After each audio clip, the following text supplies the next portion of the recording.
हो अम्बेडकर विचार वाला हो हमरा नथिया ए भौजी आतानी काका नथिया पहले बर्तन हाथ उठाब हो हमरा नथिया हो हमरा झूमे का हो हमरा नथिया पर दिख गए सब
वाला हो नहीं सकता, बिना बर्दाश्त वाला हो नहीं सकता, बिना दिल के कोई दिल वाला हो नहीं सकता।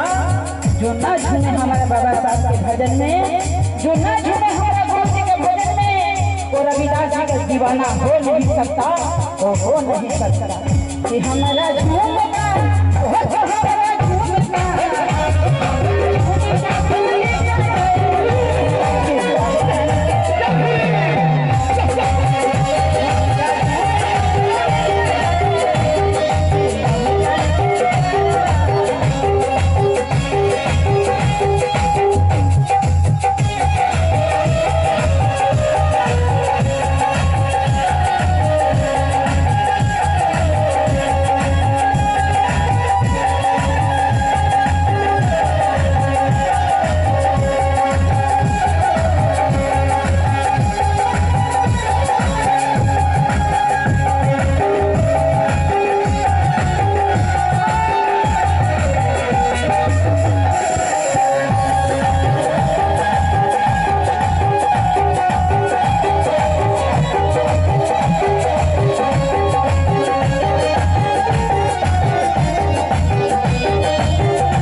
और कहना है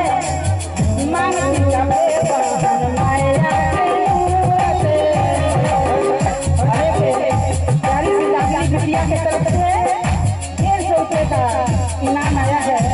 एक बार जोरदार ताली लाडली के लिए होनी चाहिए, एक बार जोरदार ताली होनी चाहिए। और कहना है मांग का पे कहना माया